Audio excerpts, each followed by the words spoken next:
இறை கருணையில் வெளிப்பாடாக இருக்கக்கூடிய உலக வாழ்க்கையில் மிகச்சிறந்த தியாகத்தையும் அர்ப்பணத்தையும் கையில் எடுத்துக்கொண்டு வாழ்ந்த மோமினீன்களுக்காக அல்லாஹு தஆலாவால் தயார் செய்து வைக்கப்பட்ட அற்புதமான சொர்க்கங்களின் பட்டியலையும் அந்த பட்டியலுக்கு சொந்தக்காரர்களை பற்றியும் பார்த்து வருகிறோம். அந்த ஒரு அடிப்படையில் 4 சொர்க்கங்கள், 4 சொர்க்கங்களை அல்ஹம்துலில்லாஹ் ஓரளவுக்கு பார்த்தோம். இன்னும் நிறைய விளக்கங்கள் தரப்பட்டிருக்கிறது. ஆனாலும் காலத்தின் அருமை கருதி அதை சுருக்கி சொல்லியிருக்கிறோம். 5வது சொர்க்கமாக அல்லாஹு ரப்புல் ஆலமீனால் தரப்படக்கூடிய ஜன்னத்துல் ஹுல்த் அல்லது தாருல் ஹுல்த், இந்த சொர்க்கம் மிகச்சிறந்த மனிதர்களுக்கென்று தயாரிக்கப்பட்டிருக்கிறது. கொள்கை பிடிப்பு, கொள்கையில் கொஞ்சம் கூட சமரசம் இல்லாமல் எந்த காலத்திலும் எந்த நேரத்திலும் அல்லாஹ்வை மட்டுமே, அவன் ரசூலை மட்டுமே தனதாக்கி கொண்டு வாழ்ந்தவர்களுக்காக இது தயார் செய்து வைக்கப்பட்டிருக்கிறது என்று எழுதப்பட்டிருக்கிறதாம். அந்த அளவுக்குள்ள இந்த சொர்க்கத்தில் 4 வகையான தன்மையுள்ள மனிதர்களை அல்லாஹு தஆலா நுழைத்து சங்கைப்படுத்துகிறான். சொல்வான் குர்ஆனிலே, வஸீகல்லதீன தகவ் ரப்பஹும் இலல் ஜன்னதி ஸுமர். ஒரு சில மக்களை அவர்களுடைய விருப்பத்திற்கு தக்கவாறு அவர்களை சொர்க்கத்துக்குள் நுழைக்காமல் சொர்க்கத்தை அவர்களின் பக்கம் இழுத்து கொண்டு வரப்படும் என்று சொல்கிறான். எவ்வளவு பெரிய கண்ணியமான வார்த்தை அது. வஸீகல்லதீன தகவ் ரப்பஹும், தங்களுடைய ரப்பை பயந்து இந்த உலகத்தில் இறையச்சத்தோடு எந்த உலகத்திற்கு சென்றாலும் தன்னை படைத்தவன் தன்னை பார்த்து கொண்டிருக்கிறான் என்ற இறையச்சத்தோடு வாழக்கூடியவனுக்கு அல்லாஹ் தரக்கூடிய மாபெரும் பரிசு இவனை சொர்க்கத்தில் அழைத்து செல்வது என்பதை தாண்டி சொர்க்கத்தை அவன் இருக்கின்ற பக்கமே வர வைப்பது அப்படின்றது ரொம்ப பெரிய ஹை குவாலிட்டி இறை அன்பின் உச்சக்கட்டம் சகோதரர்களே. அதுல முதல்ல நுழையக்கூடியவங்க முக்ரிமுல் லைஃப், விருந்தாளிகளை கண்ணியப்படுத்தக்கூடிய மக்கள். விருந்தாளிகளை கண்ணியப்படுத்தக்கூடிய மக்கள்னு சொன்னா தன்மைகள் மாறுபடாமல் எல்லா நேரமும் யாராவது தன் வீட்டுக்கு விருந்துக்குன்னு சொல்லி வந்துட்டா, வர்றவர் பணக்காரரு, செல்வந்தரு, குடும்பத்துல ரொம்ப உயர்ந்தவர் அப்படி இப்படின்லாம் பார்க்காம தன்னிடத்தில் சாதா சீதாவாக வேலை செய்யக்கூடிய ஒரு டிரைவரோ அல்லது வேலைக்காரி விருந்துக்கு வந்திருக்கிறார், இவரை கண்ணியப்படுத்தி விருந்து அளிக்கிறார். இந்த மக்களுக்கு அல்லாஹ் ரப்புல் ஆலமீன் தயார் செய்து வைத்திருக்கிறார். ஒரு சம்பவம் ஒன்று ஞாபகம் வருது. பெருமானார் ஸல்லல்லாஹு அலைஹி வஸல்லம் அவர்கள் சொல்வாங்க, இப்ராஹிம் அலைஹிஸ்ஸலாம் அவர்களுடைய அற்புதமான பழக்கங்களில் ஒன்று, ஒரு நாள் ஒரு பொழுதேனும் யாராவது ஒரு விருந்தாளி இல்லாம சாப்பிடவே மாட்டாங்களாம். மோஸ்ட்லி ஆல்மோஸ்ட் பாத்தீங்கன்னு சொன்னா தன்னுடைய சாப்பாட்டுல இன்னொரு ஜீவனுக்கு கொடுக்காம அவங்க சாப்பிட்டது கிடையாதுன்னு சொல்லி பெருமானார் ஸல்லல்லாஹு அலைஹி வஸல்லம் ஹதீஸிற்கு உலமாக்கள் விளக்கம் தருகிறார்கள். ஒரு முறை விருந்தாளியை தேடி அலைகிறாங்க. யாராவது ஒரு ஏழை பாழ மிஸ்கின் கிடைக்குமான்னு சொல்லிட்டு தேடி பார்க்கிறாங்க. ஒரு நபர் கிடைக்கிறார், ஒரு வயோதிகர் கிடைக்கிறார். அவரை விருந்துக்கு அழைக்கிறார்கள். அவர் மனம் வருகிறார். வந்த உடனே அவருக்கு சாப்பாடை வைத்து பரிமாறுகிறார்கள். சாப்பாடை வைத்து பரிமாறும் போது வந்தவர் ஒரு சூரியனை வணங்கக்கூடிய ஒரு யகூதி. அவர் என்ன பண்றாருன்னு சொன்னா, கொஞ்சம் தண்ணியை எடுத்து என்ன பண்றாருன்னா மேல சூரியனுக்கு படைக்கக்கூடிய விதத்தில் இப்படி தொளிக்கிறார். தொளிக்கும் போது ஹஸரத் இப்ராஹிம் அலைஹிஸ்ஸலாம் அவர்கள் என்ன பண்றீங்க அப்படின்னு சொல்லி கேட்டாங்க. என் தெய்வத்துக்கு படைக்கிறேன், முதல்ல அதுக்கு படைச்சிட்டு தான் நான் சாப்பிடுவேன். இல்ல, நம்ம படைச்சவன் அல்லாஹ் அல்லவா, அதனால் பிஸ்மில்லா, அல்லாஹ்வுடைய பெயரை கொண்டு சாப்பிடுங்கள் என்று சொல்கிறார்கள். ஆஹா, நீ சொல்ற மாதிரிலாம் கேட்க மாட்டேன், நீ என்ன அளவு சொல்லிக்கிட்டு இருக்கிற, நான் என்னுடைய தெய்வத்துக்கு படைச்சிட்டு தான் சாப்பிடுவேன் அப்படிலாம் நான் சொல்ல மாட்டேன்.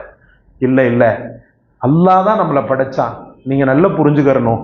தயவு செய்து சூரியன் என்பது அவனால் படைக்கப்பட்டது தான், நீங்க அல்லாஹ்வை பெயர் கொண்டு சாப்பிடுங்க, அல்லாஹ்வின் பெயரை கொண்டு சாப்பிடுங்க, பிஸ்மில்லா சொல்லுங்க. நான் பிஸ்மில்லா சொல்ல முடியாது அப்படின்னு சொல்றார்.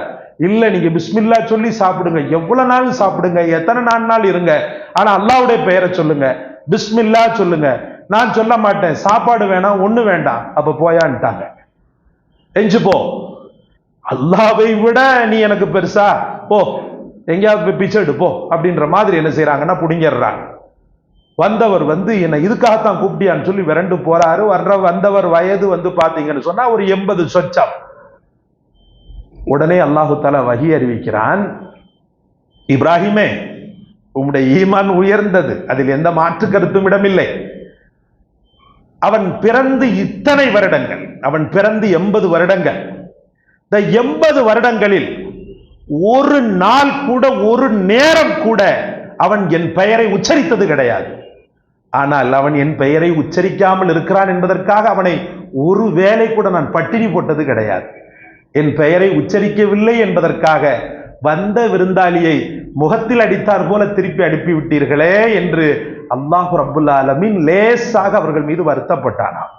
அன்பிற்குரியவர்களே, அந்த அளவுக்கு விருந்தாளியின் கண்ணியம் என்பது, வந்தவர் யாராக இருந்தாலும் சரி, வந்தவர் பெரிய ஹை குவாலிட்டியா ஆளு, அவருக்கு ரொம்ப அப்படி தடபுடலாக உபசரிப்பதும், வந்தவர் சாதா சீதாவான ஆளு, அவர் அப்படியா அந்த வாசல்ல உட்காருங்க, இந்த வரும் இப்போ அப்படின்ற மாதிரி இருக்கிறவன்லாம் இந்த சொர்க்கத்துக்குள்ள நுழைய முடியாது. மனமு தன்னுடைய குடும்பத்தாரில் ஒருவரை போற விருந்தாளியை கவனிக்கிறானே, இவனுக்கென்று தயாரிக்கப்பட்ட சொர்க்கத்தின் பெயர்தான் ஜன்னத்துல் ஹுல்த் அல்லது தாருல் ஹுல்த். அல்லாஹ் நம் அனைவருக்கும் கபூல் செய்வானாக.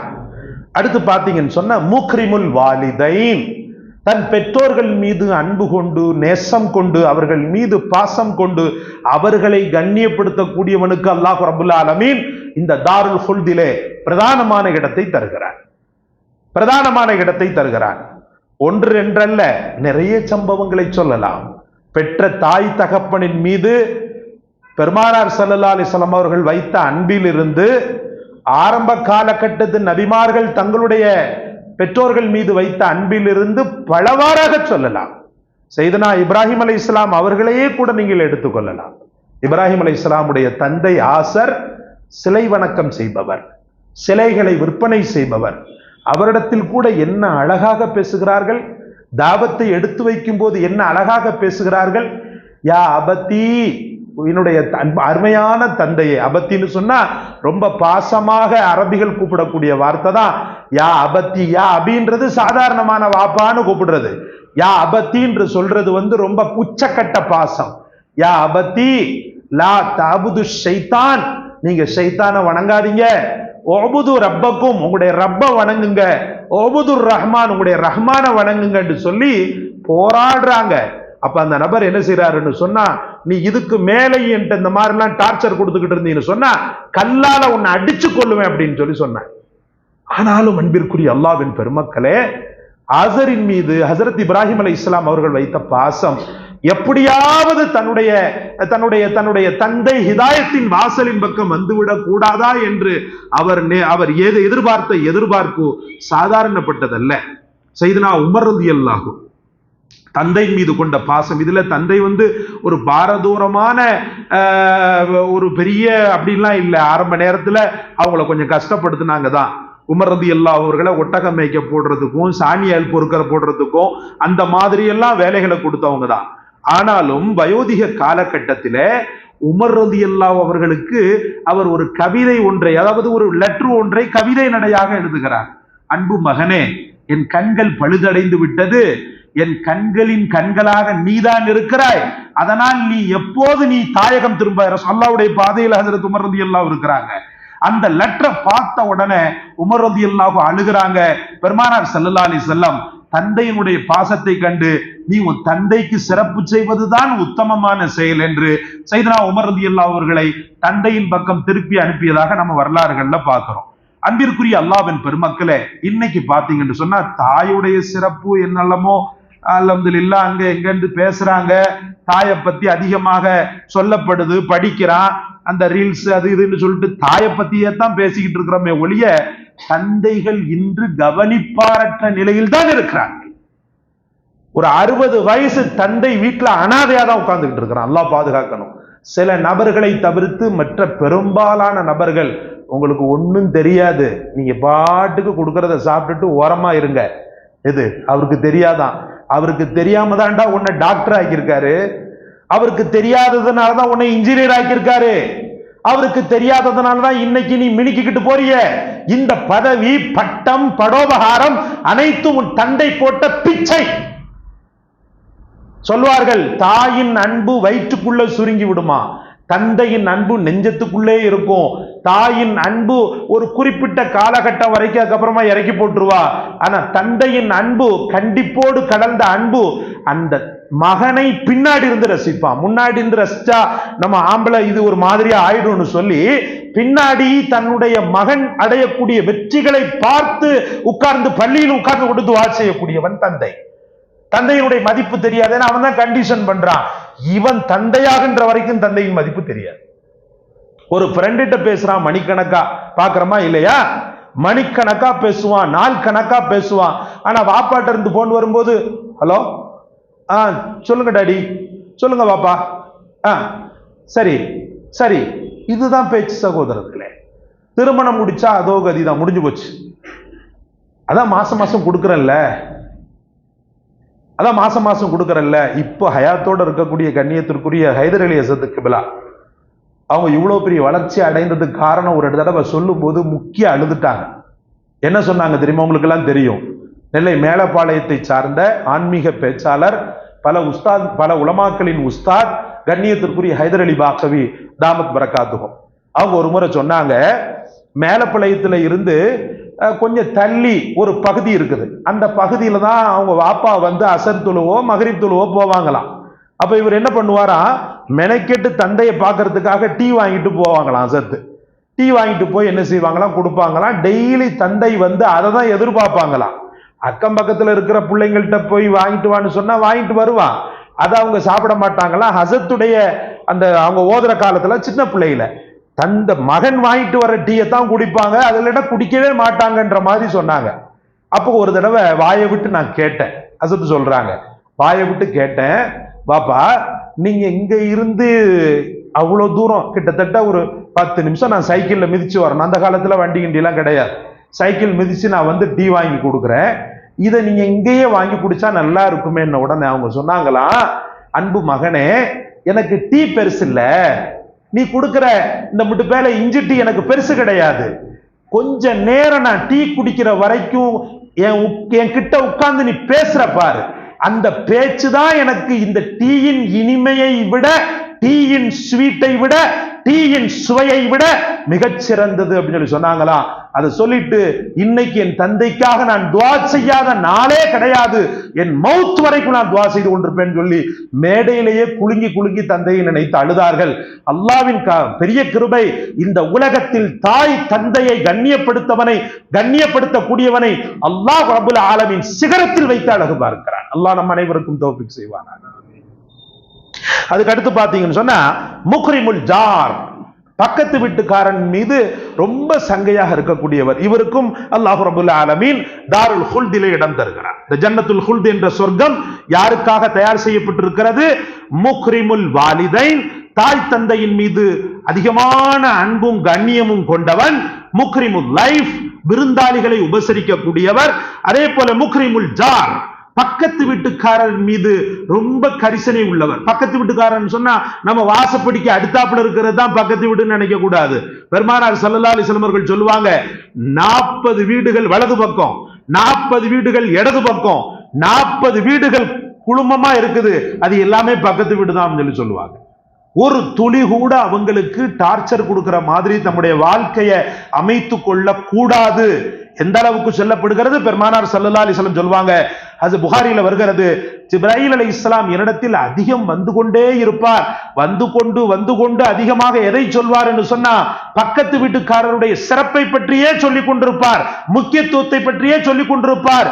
எங்கே நான் மௌத்தா போனா என் சொத்துல பக்கத்து வீட்டுக்காரனுக்கு ஒரு பங்குண்டோ என்று நான் பயப்படக்கூடிய அளவுக்கு ஹஜ்ரத் ஜிப்ராயில் திரும்ப திரும்ப திரும்ப எனக்கு பக்கத்து வீட்டுக்காரருடைய முக்கியத்துவத்தை பற்றி பாடம் நடத்தி கொண்டே இருந்தார்கள்.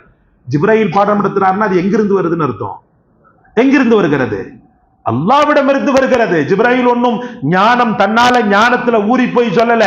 அல்லாஹ் ரப்புல் ஆலமீன் பக்கத்து வீட்டுக்காரருடைய விஷயத்தில் எந்த அளவுக்கு நடக்க வேண்டும் என்று திரும்ப திரும்ப வலியுறுத்தி இருந்தால் அவர் வந்து சொல்லி இருப்பார். சகோதரர்களே, சொல்லுவாங்க ரசூலுல்லாஹி ஸல்லல்லாஹு அலைஹி வஸல்லம், லைஸல் முஃமின், ஒருத்த மூமினே கிடையாது, அல்லதி யஷ்பஉ வ ஜாருஹு ஜாயிஉன், தான் மட்டும் வயிறு புடைக்க சாப்பிட்டுட்டு அக்கம் பக்கத்தில் அவனுடைய ஏழ்மை நிலை, அவனுடைய கஷ்ட நிலையெல்லாம் பத்தி சட்டை பண்ணாதவன் அவன் மூமினே கிடையாதுன்னு சொல்லி சொன்னாங்க ரசூலுல்லாஹி ஸல்லல்லாஹு அலைஹி வஸல்லம். இன்னைக்கு எங்கேயாவது பார்த்திருக்கோமா? அபார்ட்மெண்ட் வாழ்க்கை, இந்த சென்னை மாநகரத்தினுடைய வாழ்க்கையை பார்த்தீங்கன்னு சொன்னா கதவை பூட்டின கதவை திறக்கவே மாட்டான். பக்கத்து வீட்டில் டெத்தா இருக்கும். அடைய அவன் இந்துவா இருந்தாலும் நம்ம தான் சாப்பாடு கொடுக்கணும். ரசூல்லா சொன்னாங்களா, முஸ்லிமா இருந்தா மட்டும்தான் பக்கத்து வீட்டுக்காரன். எத்தனை யகூதிகள் ரசூல்லாவுடைய பக்கத்து வீட்டுக்காரங்களா இருந்தாங்க, அவங்கள கண்ணியப்படுத்தினாங்க, அவங்களுக்கு சங்கை கொடுத்தாங்க ரசூலுல்லாஹி ஸல்லல்லாஹு அலைஹி வஸல்லம். ஒரு டெத்தா இருக்கும், சாவு கதவு போட்டு, பக்கத்து வீட்டுல அவர் செத்து போயிட்டாரு கதவு போட்டு, ஏன்னா பேய் வந்துடும் உள்ள. இவன் பேய், இந்த கேரக்டர் உள்ளவன் இருக்கிறான் பாருங்க, இவன் தான் பேய், இவன் தான் சைத்தான். சொன்னாங்க பெருமானார் ஸல்லல்லாஹு அலைஹி வஸல்லம், லைஸ முஃமின், அவன் முஃமினே இல்லைன்றாங்க ரசூலுல்லாஹ்.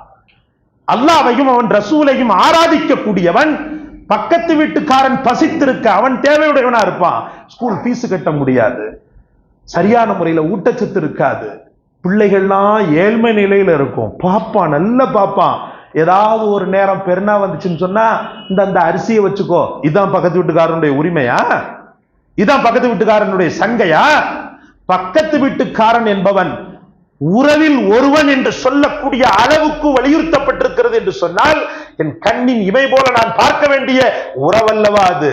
அவன் முஸ்லிமோ இந்துவோ யாரோ, பக்கத்து வீட்டுக்காரன் பசித்திருக்க தான் மட்டும் வயிறு புடைக்க உண்பவன் உண்மையான முஃமினாக ஆக முடியாது என்று திட்டவட்டமாக பெருமானார் ஸல்லல்லாஹு அலைஹி வஸல்லம் அவர்கள் சொன்னார்கள்.